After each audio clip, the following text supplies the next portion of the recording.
Good evening and welcome to the regular City Council meeting for the City of St. Peter.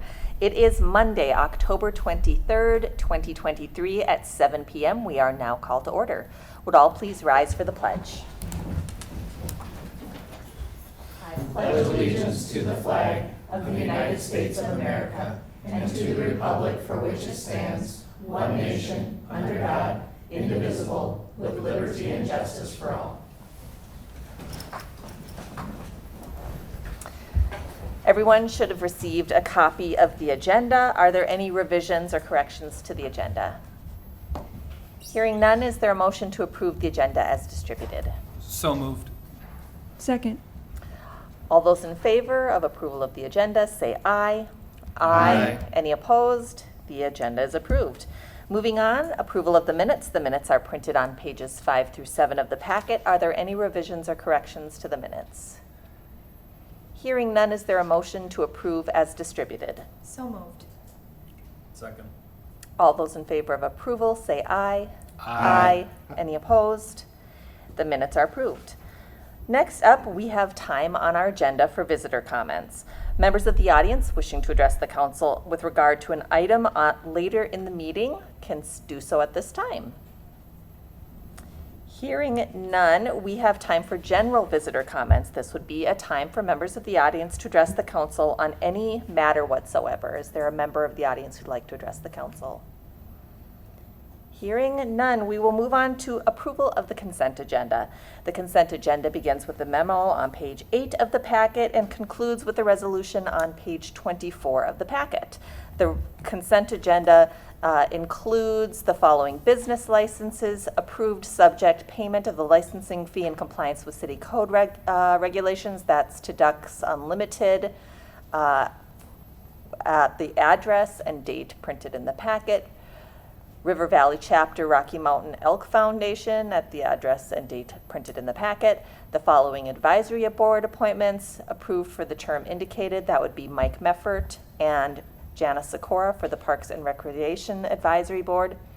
And the schedule of disbursements for October 5th through October 18th, 2023. Are there any questions or discussion about any items on the consent agenda?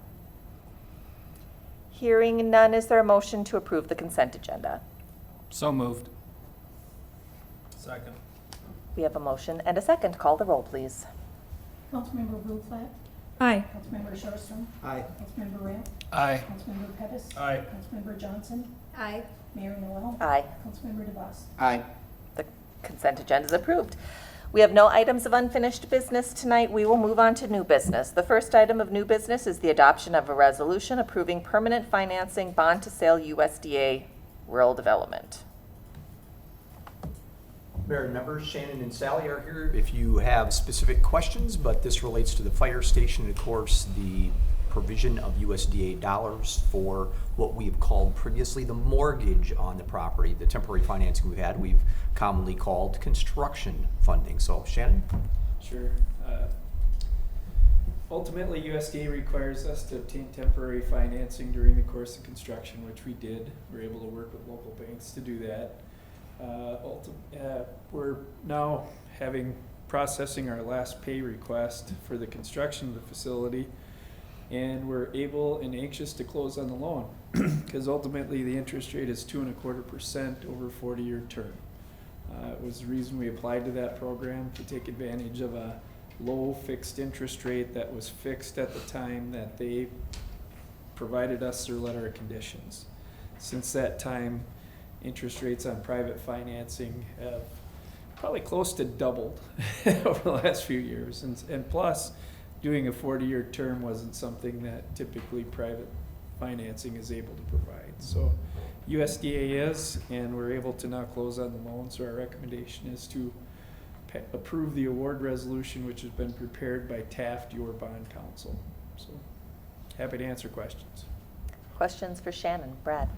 Shannon or Sally, do we have a total yet of what the fire station, what the entire project cost? Not yet, we're still waiting for some other loose ends, not through RW, but we've got the final from RW. For the goal session next week, could you bring what we have up to that point at least? Yes, I will. Okay, Yeah, thank that's you. been our plan. Okay, great, thank you.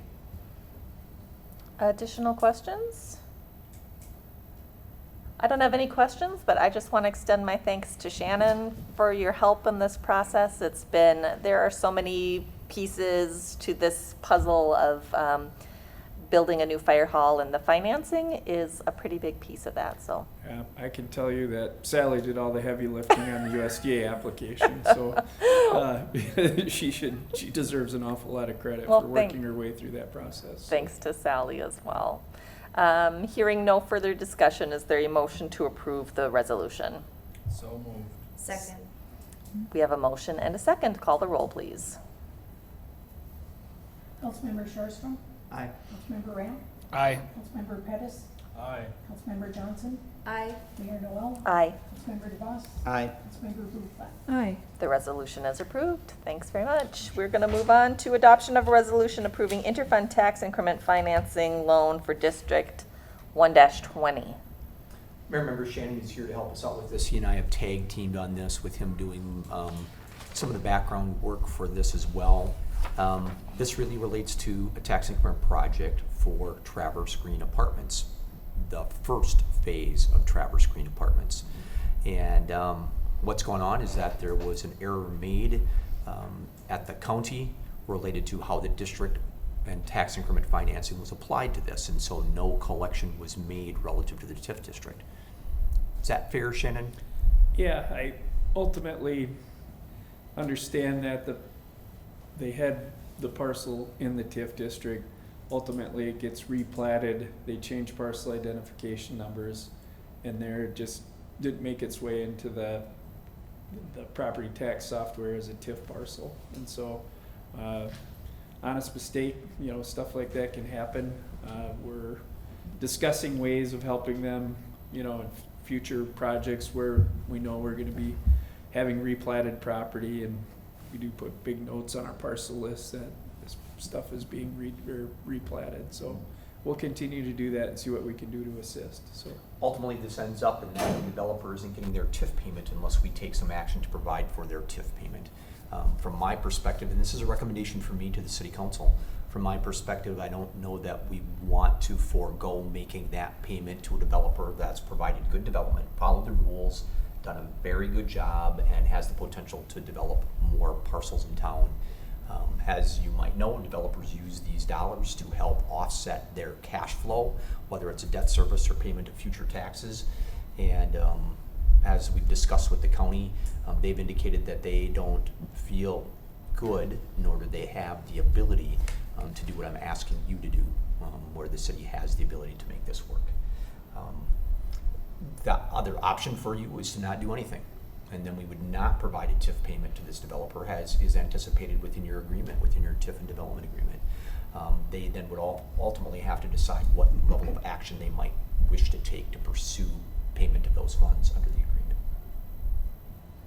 So the recommendation from my office is to provide for the interfund loan that is allowed for under state statute to provide for this. Ultimately, you'd receive this sum of money back as a part of the TIF district. plus interest. Plus interest. Yeah. Questions for Todd or for Shannon? Brad? As I understand it, we collect the money in taxes and then we send it back to them. So where did the money go, I guess, is in this case, what happened to it? So to be clear, we don't collect the money, the county That's what I collects mean. the money. That's what I mean. The county collects the money. So what happened when it got to the county? Well, so part of the challenge is that they still collect the money. However, they are required under state statute to take care of that money in certain ways based on how they calculate the tax capacity and whether this is in a TIF district or not in a TIF district. And as Shannon explained, they've explained to us that they did not put it into the bucket that is for tax increment financing, and therefore, arguably under state law, it has to be distributed to the appropriate tax jurisdictions, which include the county and the school district and the city. However, it's just not designated as TIF dollars. And I wasn't sure, how long is the payback period on, not for the total TIF, but just for this? I'm assuming this is just for this year, correct? This is for this year, and Oh, so yes. it depends a little bit on calculation, but ultimately, if the district was going to be in place for 14 years based on the collection, because you know we do a pay-as-you-go, Mhm. and so it's X up to X. Conceivably, it could be accomplished within that time frame, or it adds an additional year Okay, onto so the it's district. it's not on an accelerated time frame. It's basically It's just- not on an accelerated time frame. Okay, thank you. additional questions? Hearing no further questions, the resolution on page 34 authorizing an interfund loan for TIF District 1-20. Is there a motion to approve? So moved. Second. We have a motion and a second. Call the roll, please. Councilmember Ram, Aye. Councilmember Pettis, Aye. Councilmember Johnson, Aye. Mayor Noel, Aye. Councilmember DeVos, Aye. Councilmember Bruflat, Aye. Councilmember Scherster. Aye. The resolution is approved. Thanks very Thank you. much. Thanks, Shannon. Thank you. Moving on, our next item of business, adoption of a resolution approving a request for handicap parking stall designation. Pete is here to talk to us about that. Madam Mayor and City Council, the owner of Premier Tax and Accounting at 200 South Minnesota Avenue has put a request in at Public Works to add a handicap parking stall adjacent to his handicapped access at the building that we mentioned above. Due to the age of his clientele and the greater need for them to have issues as parking and access to his building, he's requested a handicap stall be installed. As you know, we probably would put it closer to Minnesota Avenue under normal circumstances. We do have a handicap stall that's in parking lot 4 there. If you look at the map on page 40, it's pretty clear there now would be 2 in that general vicinity. That is why we're asking him to participate with that, the cost of that unit. And so what we're asking is that you approve this as we bring this back to you and all other traffic compliance and parking issues. That would be the consideration. Thank you, Pete. Anything to add, Todd? No, other than, as you know, this process occurs as a part of the discussion that the council had, and both Public Works and law enforcement are included in the discussion and the recommendation to move this forward. All right. Questions for Pete? Hearing no questions and no discussion, the adoption of resolution approving a request for designation of handicap parking stall is on page 41 of the packet. Is there a motion to approve? So moved. Second. We have a motion and a second. Call the roll, please. Councilmember Pettis, Aye. Councilmember Johnson, Aye. Mayor Noel, Aye. Councilmember DeVos, Aye. Councilmember Bruflat, Aye. Councilmember Scherster, Aye. Councilmember Ram. Aye. The resolution is approved. Thank you. Moving on, adoption of a resolution authorizing an intersection control evaluation study for the intersection of Broadway Avenue and Washington Avenue. Madam Mayor and City Council, as you're aware, we have been through a few intersection control evaluations within the last couple of years. The goal behind an intersection evaluation is to prepare ourselves if that intersection does qualify for grant funding. So without the ICE study, we are not eligible for funding in that area, and it would have to come from general fund or some other dedicated funds. And so as this process, what our intent is to do is to collect the data, check the movements, look at the crash history, and then start talking about the traffic movements and the pedestrian and bicycle movements in this area to better accommodate some of the flows that we see happening for St. Peter in this area. We want to look at several alternatives. I think our contract states that we'll look at 4 of those, and then we'll also put a cost estimate together for some of those so that we can better position ourselves to meet the future needs of what we want to do. The timeline for this would be from spring, April, somewhere in that neighborhood, we would start, and we would have something done by August.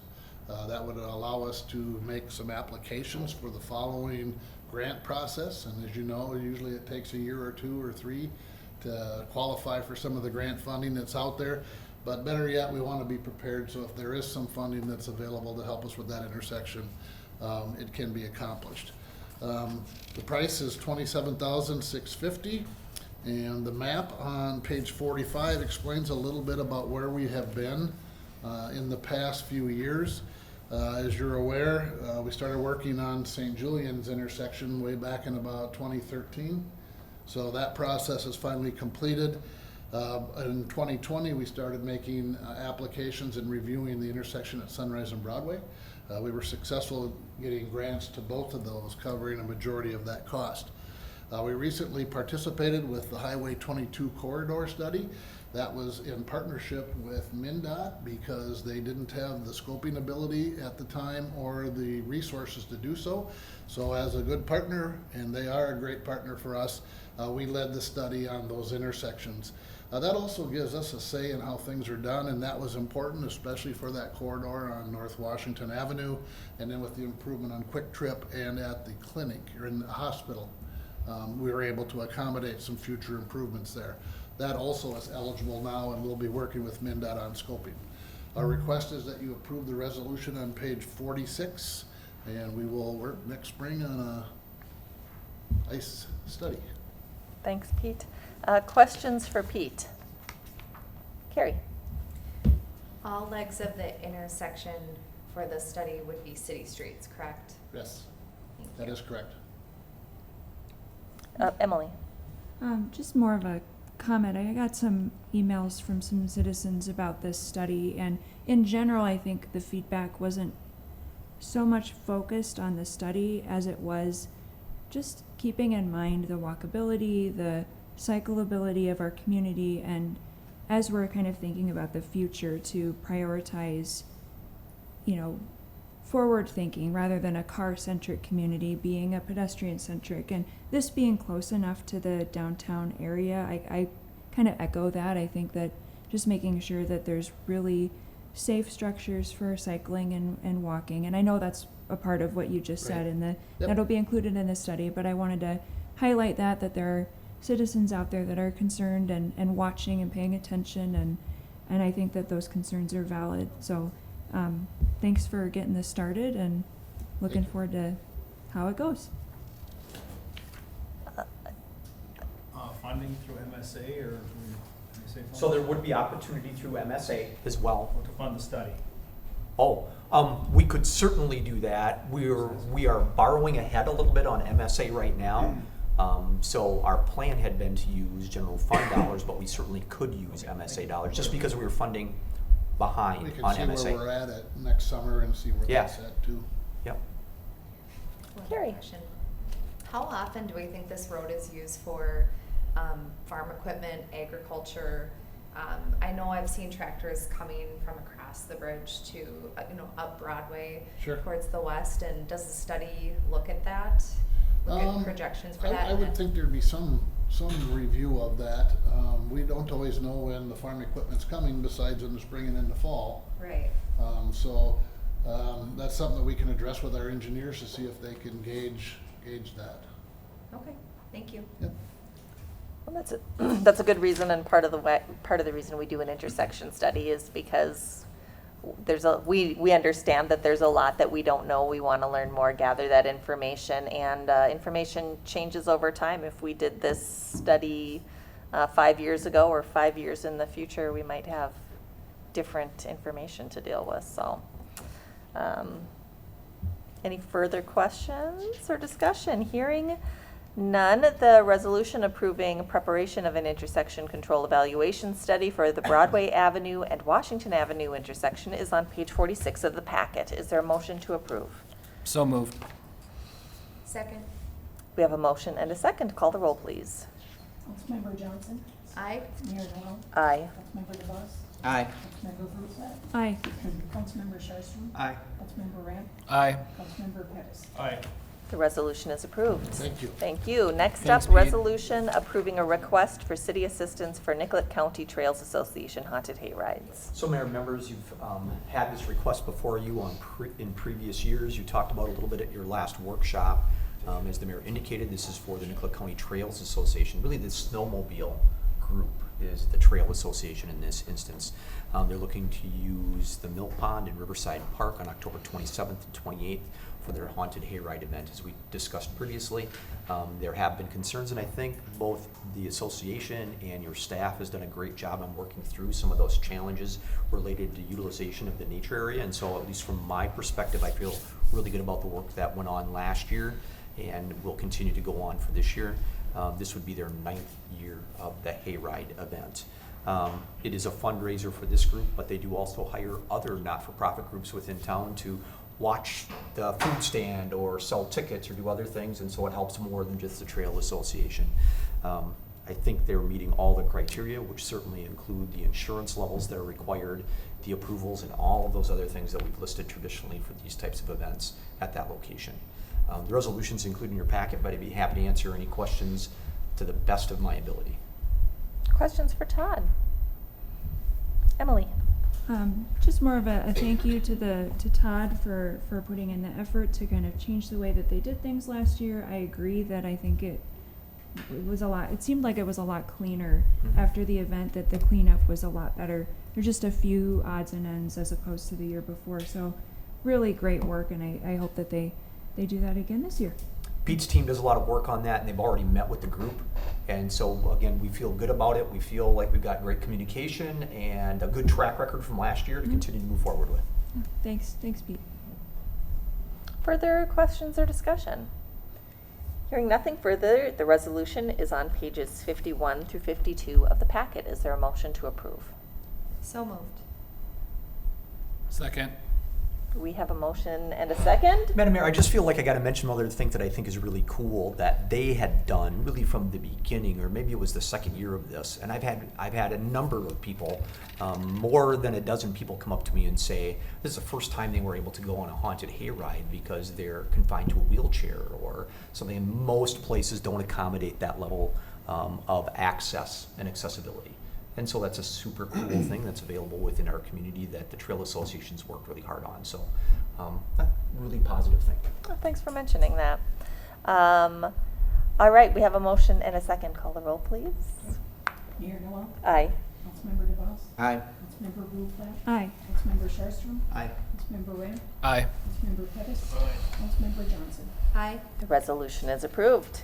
Next up, adoption of a resolution approving execution of a 2024-2025 legal services contract. Mayor and members, as you may recall, generally over the past few cycles, the contract with Brandt Law Firm has been on a 2-year cycle. That 2-year cycle ends at the end of 2023, and so it's appropriate that we review the contract with Brandt Law Office, and they submitted a proposal for you to review. It has been your standard practice that this contract then gets reviewed by your finance committee, and they make a recommendation to the council overall.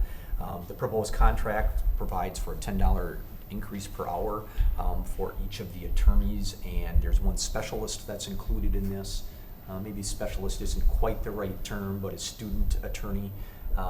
And so we do use those folks depending on the law firm's capacity to support that person. Once again, the Finance Committee has recommended approval, and this contract would be for the 24 and 25 years. Thanks. Questions for Todd, or if any of those of us on the Finance Committee want to contribute anything?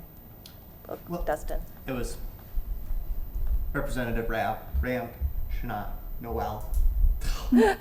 I just botched every aspect. John, Ben, and I were the ones who sat down with them. And in looking at how rates have increased for pretty much everything, this is in alignment with the same percentage of an increase that pretty much all city employees have gotten. We didn't see anything in the request that was ridiculous, outrageous. We've had a wonderful relationship with the firm, and we would like to continue moving forward. Did better the last half. You got warmed up there. Ben, did you have anything Nothing to add? Brad? I was just wondering if there's a suggestion of that they just do pro bono work, since it's such a pleasure to work with us. That is why we are on that committee. They still have to keep the lights on, Brad. Any And further? Steve, thanks for coming. Oh, absolutely. Nice to see you. Here tonight. Thank you for having me. All right. If there's no further discussion, the resolution approving execution of a 2024-2025 legal services contract is printed on page 60 of the packet. Is there a motion to approve? So moved. Second. We have a motion and a second. Call the roll, please. Councilmember DeVos? Aye. Councilmember Rutherford? Aye. Councilmember Sharpstra? Aye. Councilmember Ram? Aye. Councilmember Pettis? Aye. Councilmember Johnson? Aye. Mayor Noel? Aye. The resolution is approved. Moving on, adoption of a resolution designating no winter maintenance trails for 2023-24 and 2024-25. Hi, Pete. Hi. As you know, we come every couple of years and talk to you about trail closings. What we really do is, based on the amount of snow that we have, we kind of gauge the activities and the movements of a lot of our citizens on trails and sidewalks. And what we've suggested, and we've made a couple of minor changes that we're asking you to approve tonight. One would be the trail that was around Hallett Park. Is now going to be open and maintained year-round. We'll have some more occupants in the near future on that area, so we think that we'll see more activity.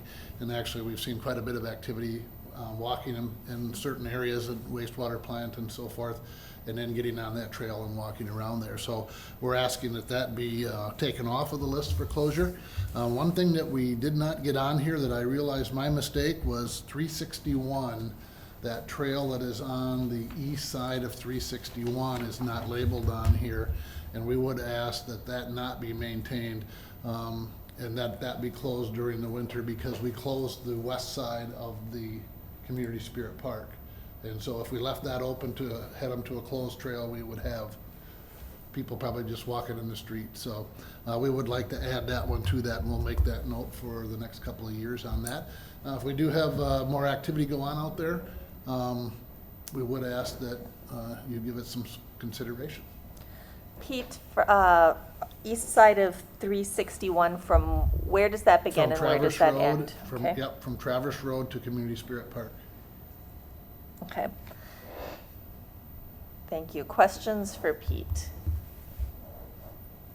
I have a question for Pete. How responsive is the city? I mean, this is a great plan. When you have years where there's excessive snow and things Yep. like that, do you sometimes clear paths that you wouldn't ordinarily, or how does that generally go? I'm thinking of last winter, which was Right. quite a slog for snow. Right, last year we had double the snow of an average year. And so what we really maintained was trying to get people to the routes that we had maintained. Because if the wind's gonna blow in some of these areas, outliers west of town, it's almost impossible to maintain. We have to have bigger equipment. Yeah. Our streets are our first priority, and we use some of that parks equipment on streets. And so those smaller units are the ones that do the downtown and prepare the downtown 3rd Street where we remove the snow. And so it's kind of get to those trails when we can. That also has an impact on our enforcement on private property for sidewalks, because if we don't have ours clean, we don't implement sidewalk ordinance until our stuff is clean. So double the snow causes us double the maintenance from that point. Yeah, thank you. Any other questions for Pete? So we're going to consider the resolution on pages 65 and 66 of the packet, with an addition to the trails section, a bullet point indicating the east side of 361 from Traverse to Community Spirit Park. Correct. Thank So you. is there a motion to approve the resolution with that addition? So moved as amended. Second. We have a motion and a second. Call the roll, please. Councilmember Bluefeld? Aye. Councilmember Sharpton? Aye. Councilmember Rand? Aye. Councilmember Pettis? Aye. Councilmember Johnson? Aye. Mayor Noel? Aye. Councilmember DeBoss? Aye. The resolution is approved. Thanks you. very much. Thanks again, Pete. That was our last item of business. We'll move on to reports. The only report I wanted to make this evening was in reference to the grand opening of our fire hall, which was on October 14th. All of us were able to attend, and it was a wonderful day. Todd, do you know about how many people came through the fire hall? I do not know, we didn't do a clicker count, but I can tell you we got rid of approximately 475 cookies. Well, that we can do So that. that's a more faithful count than this. We had great attendance from guests. We had Nick Frentz, Jeff Brand. We had Jean Poppy from Tina Smith's office. We had Amy Klobuchar in town, and of course Colleen Landcamer from USDA. So it was great to have such distinguished guests in our community and to show them what a beautiful facility we have now. So just a special note of thanks to Council Member Daryl Pettis, who is a firefighter himself and has attended at least 100, did we guesstimate? At least 100 meetings related to this, and so he's played a really big role in the new fire hall, and of course, thanks to the taxpayers, the residents of St. Peter who voted for a local option sales tax to fund our fire hall, and last but not least, thank you to the firefighters themselves. I hope that they get a lot of enjoyment working in this new state-of-the-art facility, and it's really to the benefit of all of the residents in St. Peter. So if everybody was there, if anybody has anything to add. All right, I said a lot, so we'll move on to reports from council members, and we do have time for a report on the RETA annual meeting.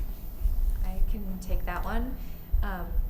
Before I do though, may I add a report? Sure. So on, I believe it was Wednesday last week, which is an early release day for the school district, the recreation department put on some programming that afternoon, and there were llamas and a bounce house, and I just thought that was very thoughtful, a thoughtful way to keep kids in the community busy on an early release day.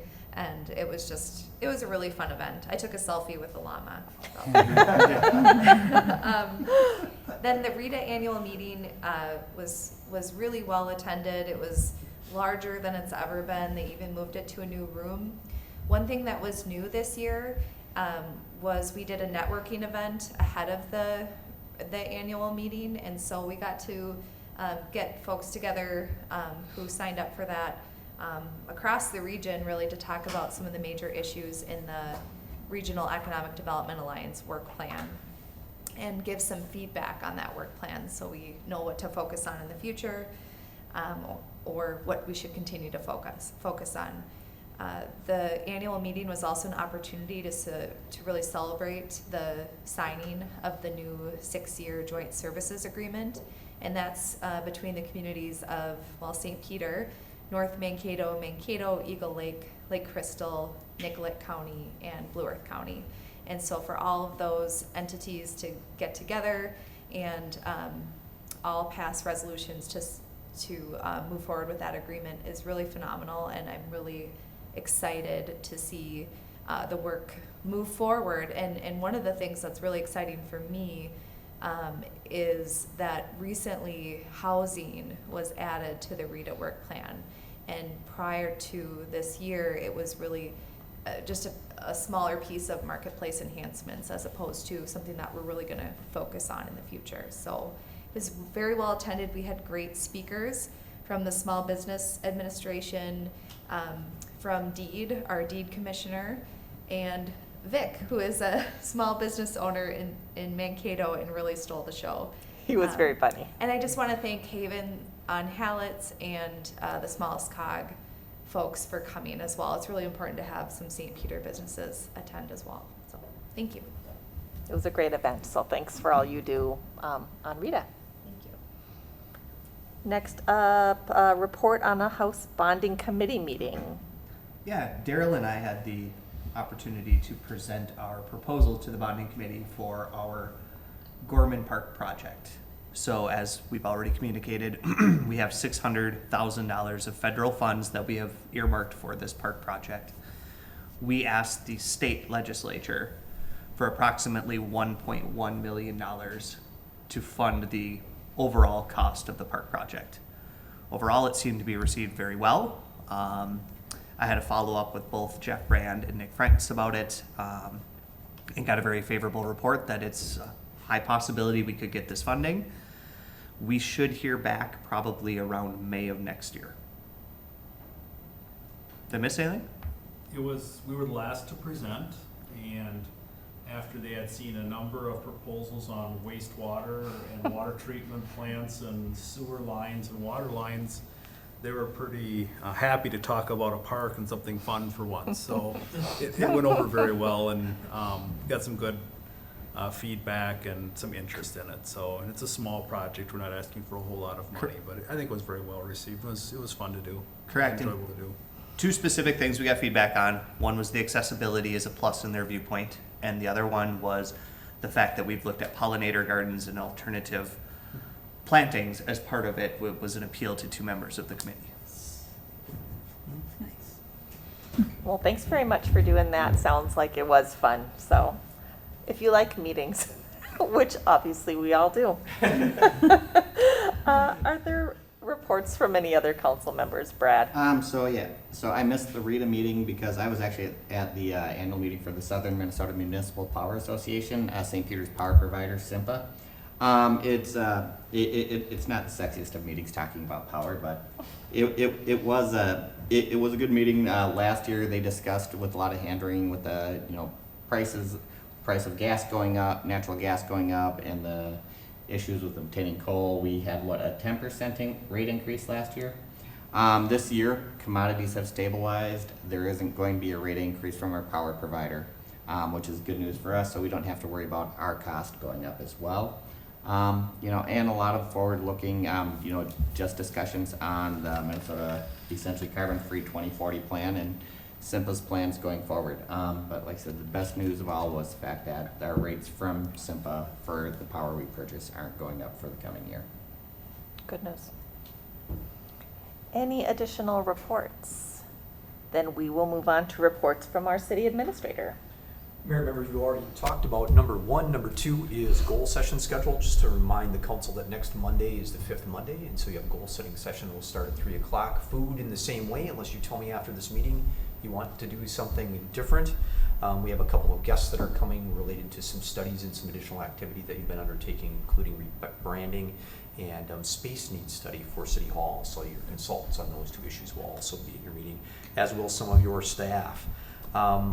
Agenda will come out on Friday, as is our standard practice. That's all I have on that, but I do have 2 others that I'd like to mention if I could. Yes. First of all, I'd like to get Pete to talk just a few moments, if you don't mind.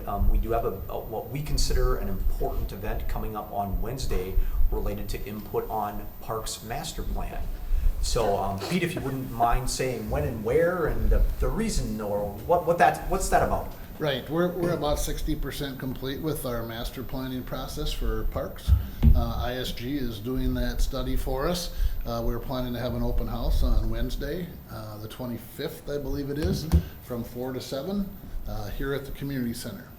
And so please come and look at what we have developed so far and ask questions and provide additional feedback. Public is welcome, council members are welcome, Parks Board will be there to some degree. And there have been lots of ways to provide input, but we always think having an opportunity where people can gather together and share their thoughts is a good thing. Absolutely.